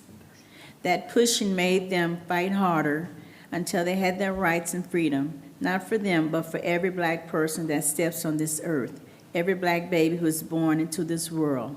They will not have to go through suffering because they're black. The people who fought for this freedom from Natchitoches to all over the United States did it so their children can be free. I'm so happy when I get the opportunity to learn about African American history. The Train Depot will give me and others an additional opportunity to learn about black history. In other words, it will give us the opportunity to remember. Therefore, I think a good name would be Remembrance Way. All right. She did By a good Melanie job. Rice. Really good job with that. Mayor, Yeah. can I add one comment? Yes, sir. Last week, the Heritage Area and the Park Service had some discussions about how to acknowledge this young lady somehow in the building, as well as maybe have her involved at the presentation on the 19th. Right, We good need to deal. have her here at one of the council meetings, too. And, yeah, we can get with Carrie to try to get her here on the Next 11th. And then, like you're saying, have this some kind of way commemorate, have her essay incorporated to the depot. I remember that conversation. I really love the part. I'm so happy that my mom decided to move down here. Yeah, we're I glad she's mean, here. regardless of what some people say, I think this is a great place to live still and to raise your family. So, all right, so that's going to be up for vote on the next meeting. The next item is an allocation for the American Rescue Plan, from the American Rescue Plan dollars, and it's read by Councilman PT. Thank you, Mayor. Ordinance number 053 of 2023, an ordinance to designate funds from the American Rescue Plan to community development in the city of Natchitoches, state of Louisiana, and to otherwise provide with respect thereto. Whereas further, the governing authority desires to appropriate the ARPA community development funding for the repair and complete construction of properties that are in a dangerous and unsanitary condition, which makes them unsafe and a danger to public welfare, the Head Start Building Project, to be expended at the direction of the mayor or the administrative designee of the mayor appointed, or to be appointed with approval of the governing authority, finance director. Be it further ordained by the city be it further ordained by the Natchitoches City Council in the legal and regular session convened that it is hereby appropriates the ARPA community development funding to be expended on the Head Start Building Project at the direction of the mayor or the finance director.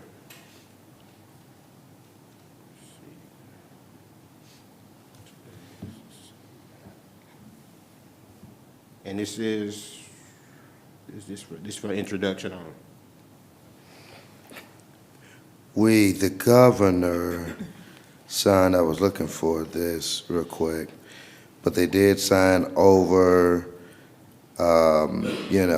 basically making it a process by which the city can obtain the building, all right? And, obviously, it's been vacant for about 4 years. You can see here on this picture, it looks like a recent picture. There's been a fire on that end and a fire on the back end, which is not shown in this image. But it needs to be secure. We are waiting to get final word from the state, but want to go ahead and move this process along to where when we know more from them, we could go ahead and be ready to board this building with the lower bid. I think the lower bid is from Wilson Construction or whatever. Is it Wilson Construction? Of $35,000, I believe. I think it's 33.5 Wilson. 33.5. Okay, 33.5. All right, a little bit less than I thought. So again, just to secure the building, and if some people in the neighborhood, maybe Councilman PT can speak to this, have said that they've seen some stuff. Obviously, like I said, people can get in and just cause a fire. Yeah. Well, I think right now in the state that it's in, you got a number of people maybe who are homeless or just not really understanding the situation that gets into the building, and we got a few calls concerning it, trying to get it boarded up to secure it. But I think that the building it's a large space and it can really serve the city well. It could be good for, a number of things, office space or multi-purpose building. So I would love to see it, up and rehabbed at some point. I would note at this point, we did have an architect come through maybe about 2 or 3 weeks ago. And while we don't exactly have a specific purpose for this building, my main thing is, don't want to leave it like it is. But the architect did say that, just with the brick and everything, the structure is sound. And he mentioned in that meeting that today would be $40 million to build a building like that. So it's cheaper if we are going to go down the path of rehabbing it. But like I say, overall, my interest is to make sure this doesn't just remain to be a blight on the community. And we think about some other areas. You think about the Louisiana motel that was once on. May not be actually apples to apples, but I think Hopeville is probably the clearest apple to apple with this. Just vacant buildings in the community, and it's kind of what we have here when the Head Start abandoned the building. It was this whole thing of who owns it. Is it the school board? And they found out that it was actually Louisiana Department of Education. So, but we are working through our lobbyists to get more clarification as to when. We know the governor signed it. He signed the act, which I can provide to you, council, via email. He signed the act, but just wanted to go ahead and move this along so we can mobilize as quickly as possible to board up the building when necessary. So, don't know if you have any comments or questions about this. It needs to be boarded up for safety purposes. Yep. Agree with you. Again, we've got some other comments that folks who live around there shared with us, but you know, probably can't share right now. It can be useful in the community for different purposes in the community. Instead of boarding it up, you know, when they board it up, can they put like the boards with some type of decoration on the wall? Won't this look this plain? Well, I don't think that was in the scope, right, Ed, necessarily? No, sir. Okay. We just followed the guidelines and specification that planning and zoning gave us. To board it. To make sure it's secure and, Make sure it's secure, make sure that it's treated, make sure that there are no rodents in it. I mean, when you board up a building like this, you don't want to just board it up and just leave it. You want to make sure that there's no rodents, there's nothing that's going to make the deterioration worse. So there are specific guidelines when it comes to boarding up structures. okay, thanks a lot. Again, this is not for a vote today. It'll appear on our next meeting. All right? It's just for the funding. Just for the funding? For the fund. Yeah, this is for the funding. Yeah. For the funding. Okay. The funding, the boarding up of board it the up. building. Yeah, this is for funding to board it up. Yes, this to Right. move the funding so we can have it. to move Right. forward how. To move forward, you're right. Public safety. Thank you, sir. I was gonna say that too, but.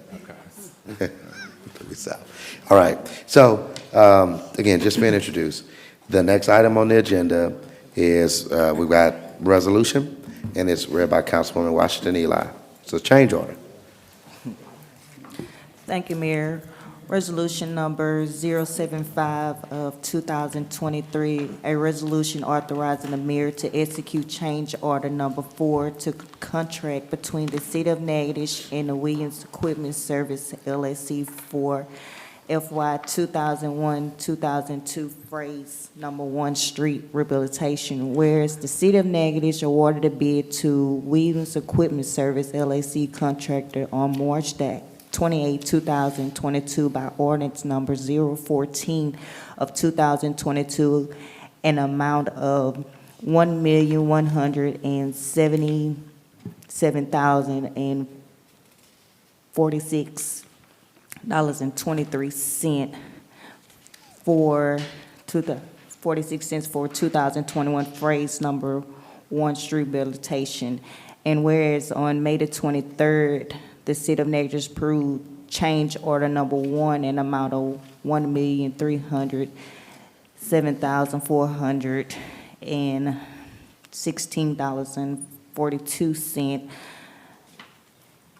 And whereas June the 26th, 2023, the City of Natchitoches approved change order number 2 and $25,136.25.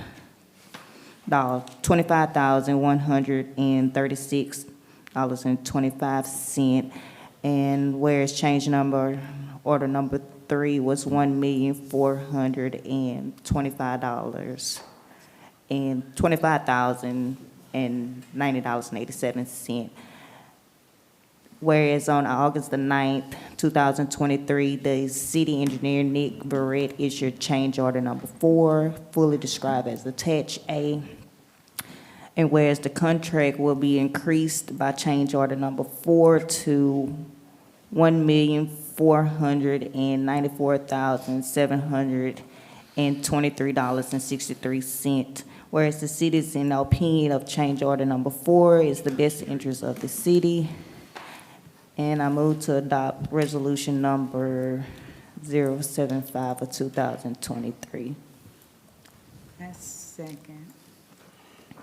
Motion made and seconded to adopt the resolution. We've got Nick Verrett here. He's accustomed to giving pretty detailed notes, almost as detailed as my notes. And he's going to come forward. Look, he kind of smiled a little bit. He's going to come forward and share why this change order is needed.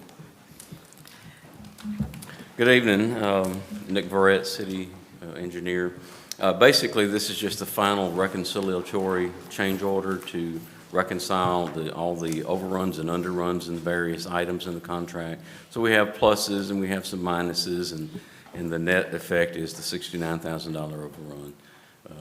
The change order did include some things that came up at the very end of the project to be able to finish the project, such as, for example, some extra work that was done on Breda Street in order to reopen the street to traffic and things like that. So that's basically it.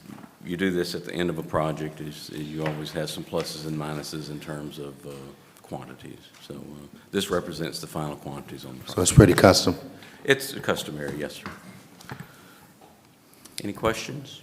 I do. No, I want to say I'm not for change orders. I mean, I'm not, but I mean, it's been done, the work's been done, but I think we knew going in, they knew what was gonna, I feel like, as you being city engineer, you should have been more open to know what needed to be done with these projects that are going on. That's my feelings on this. Ms. Smith, I don't have a crystal ball. I can't tell you what's going to happen when we start digging, removing existing pavements and things like that. There's no possible way to know what's under there.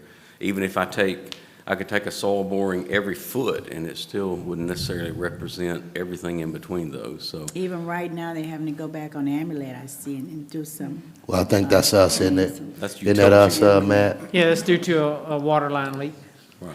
Nothing to do with the construction project. Yeah, but I like to say, when it was open for us X amount of time, they should have known that the water lines was bad. They just paid it over. They, even though, you know, Breda Ave is gonna have a problem because of the work that I came in and told you that the drainage is still draining in the road. They still haven't fixed that yet. So that's gonna be another problem. We're Yes, gonna have ma'am. to come in with another change order. I looked at it this morning. I mean, everything's draining away from the roadway now since the contractor came back and regraded. No, it's And not. Because I went there when it was raining, and it's still settled in that same spot.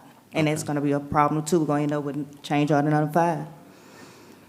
There won't be a change order associated with that. If I had to get the contractor back, that's really punch list work. So why is the contractor's not responsible for this since the road was dug up? It stayed X amount of time for, what, 6 weeks? How long, Chris? 6 months? Probably not 6 months, but it was, it was quite a bit of time. They should have known that it was a problem before they start paving. It was, No, ma'am. Everything had been completed. All the water line work, all of that came up during construction was all addressed. This is part of some of the things, and Matt can address this, but there's been several instances apparently because of the dry conditions, the heat that we've had. There have been a number of water line leaks throughout the city over Texas the last couple of Street, weeks. Jefferson. And those are things that could not have possibly been anticipated during construction. I understand those areas, but this area was a new area where they could have seen that problem. It was dug, I actually really have pictures of when they had the big old hole and they did the pipe. And all So of they those could have issues- fixed the drainage. All of those issues were addressed at the time of construction.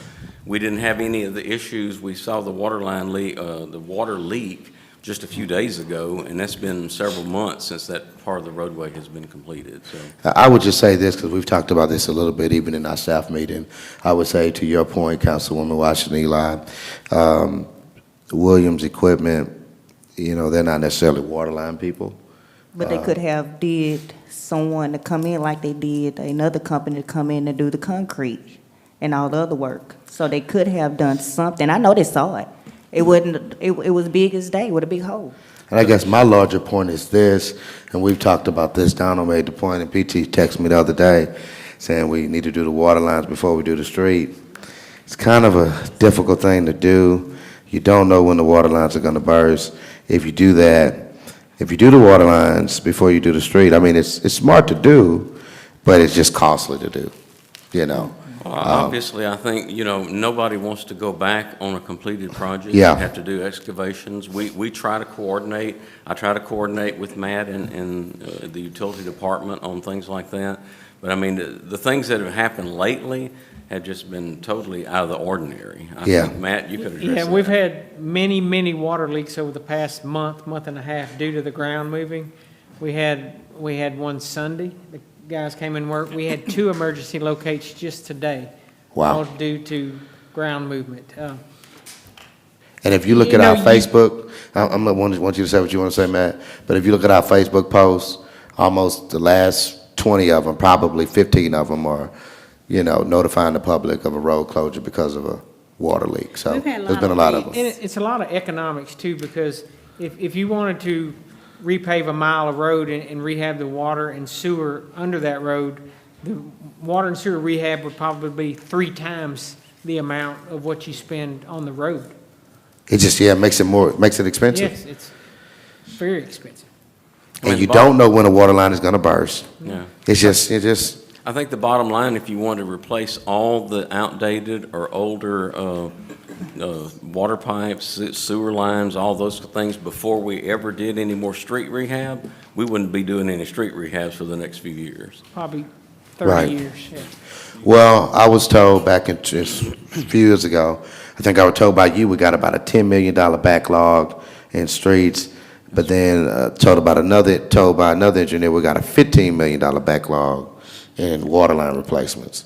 And that might be low side, I don't know. Probably. But, okay. Any other comment?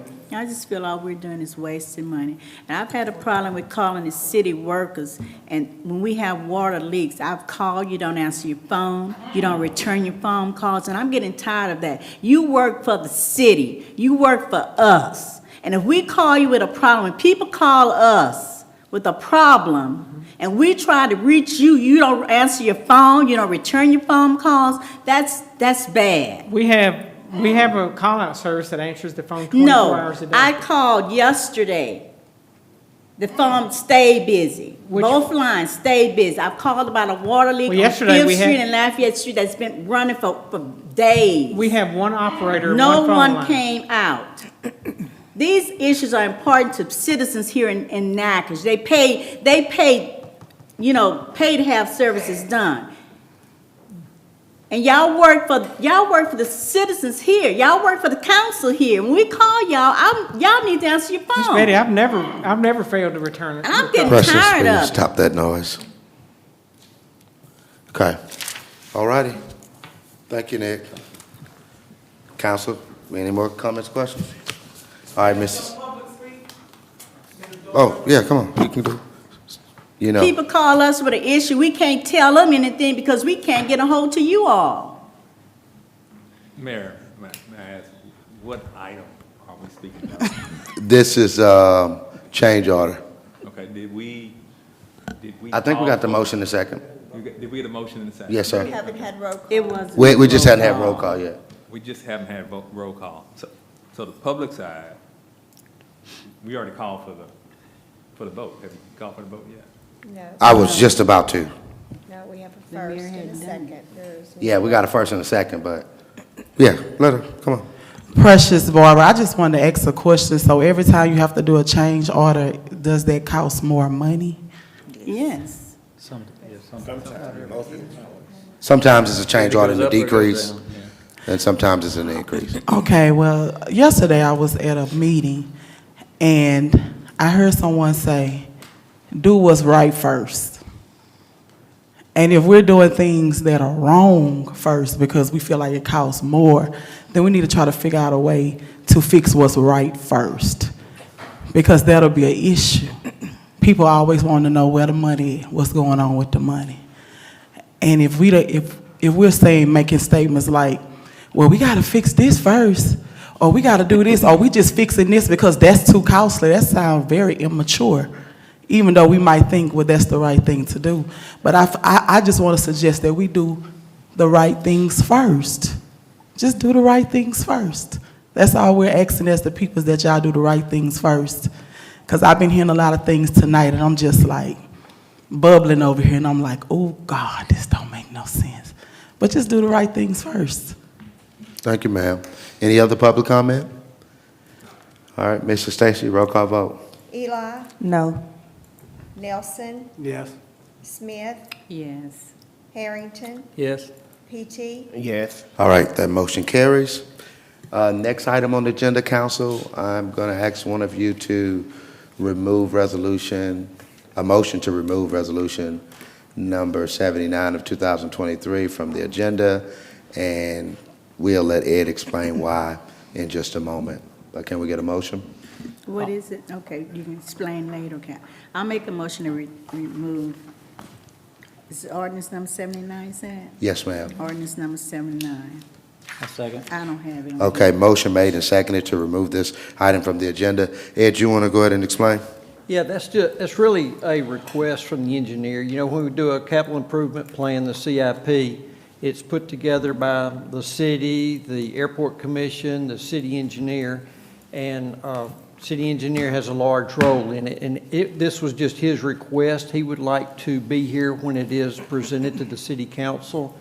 I didn't know that until after I'd asked Stacy to put it on the agenda, but he would like to be here at the September, I believe it's the 25th meeting, and talk about it and see if anybody has any questions, and he'd go over it in more detail, but he just requested to be here. Okay, I got you. And we're way ahead of schedule on this, so Gotcha. we have time. We're not missing, we're not getting in close on any deadlines. So the removals, the engineer wants to be here whenever we put it on. That's correct. Okay? Comments, any comments about this motion? See it on here. Ed Lee, just could you use plain layman terms? Could you explain what is this all about? This is Precious Bar. It's a list of needs for projects at the airport, and they're prioritized. It's a 5-year list, and it has, you know, year 1, year 2, year 3, year 4, year 5, and it's what is your biggest priority is at the top of the list that we're trying to get funded for the FAA and the LADOTD. So they're trying to get a grant? I'm trying to make sure I Yeah, understand. all of these are for grants. For grants. Everything on that CIP would be grant money. Now, what is the importance of the airport again in this city? I'll just keep trying to understand. Oh, it's economic development, industry, some of the large industry that you see here, they're corporate people fly in and out of the airport. You see the crop dusters flying all over town. They're important. And that's what the important poisons for the that- farmers, and it's mostly fertilizer, but it's important for the farmers it's more economical to fly the fertilizer onto the crop fields than it is to use tractors. And so that's basically all that they're doing right now? With the crop dusters? You say the crop dusters, and you say for corporate people to fly out of town? Corporate people, yeah, and a lot of business people fly in town to conduct business. You have the air evac helicopter that you see that goes to the hospital, and it takes care of all of central Louisiana. It goes to Alexandria, Shreveport, picks up people here, flies them to those places and other places as well. The hospital uses the airport quite a bit. Okay, I was just asking, because when I asked the community, no one really has answers of what's the importance of the airport, so thank you. Any other comment? All right, Mrs. Stacy, roll call vote. Eli, Yes. Nelson, Yes. Smith, Yes. Harrington, Yes. PT. Yes. All right, and this will be back on our next agenda? No. I believe the 25th is, I think the second meeting in September. Second meeting in I think September. it's the 25th. 25th, you're right, you're right. All right, got a couple movements happening in this meeting. The next, we want to get a motion to add resolution number 80 of 2023 to the agenda. I move to add resolution 80 of 2023 to our agenda. What is in reference to? It's in reference to the fire station CEA, with the state government. Is that correct, Randy? Yes, sir. We received an email, as I told you, 7:40 a.m. on the Monday after we'd sent out all of the council agendas, and we have to pass a resolution for us to have the authority for you to sign the cooperative endeavor agreement. So that's what this is. And this is referring to the 1.8 that we got from capital outlay. Yes, And sir. I will say that the fire station, and maybe Chief Wynn could say more, just a little bit more about this. It's been a long-held goal of the city through a few administrations. In fact, we saw some plans that dated to the early 2000s. So there's been a long-held wish to get it. We were able to get as much money as we could from the very competitive and highly political capital outlay process. But we're happy about this. Go ahead, Chief Wynn. then. We're very excited about this, the mayor and the city council, and we've got a lot of dedicated staff members that put a lot of work into trying to get us this money, and we appreciate that. Our city's growing. It's time for us to start thinking about how we're placing our fire stations around town, and this has been something that we've been working on I've been at the city for 28 years, and it's been something that we've been working on since I come here. So it's very exciting. It's for the future of our city too. It's not just for now. So when we're planning for our public safety, we need to plan for our future, and this is a move forward for us, I think. Yep. All right. Thanks a lot for those comments, Chief. So we got the motion and second. All right. Mr. Stacy, roll call vote. Eli. Yes. Nelson. Yes. Smith. Yes. Harrington. Yes. PT. Yes. All right, that motion carries, and appreciate the motion and second on that one. Now we got Councilman Harrington reading the resolution.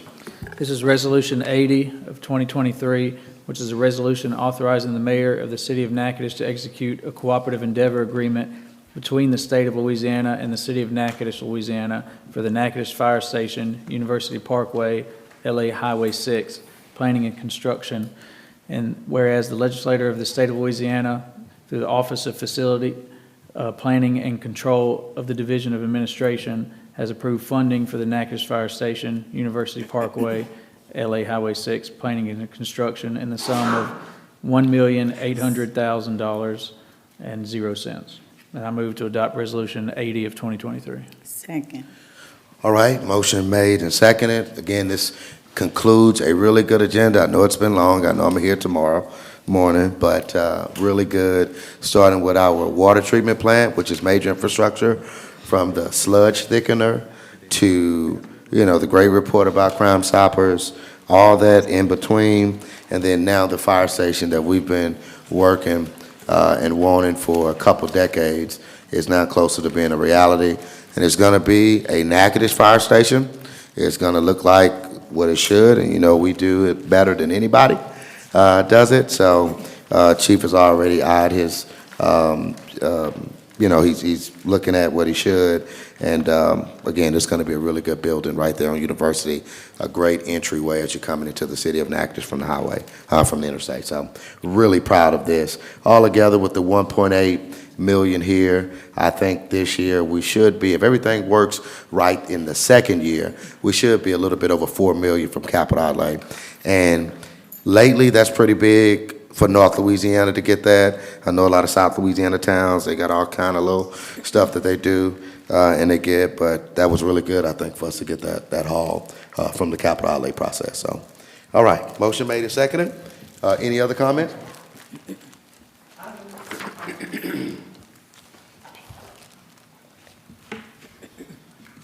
My name is Precious Barber. My comment first will this be a new fire station?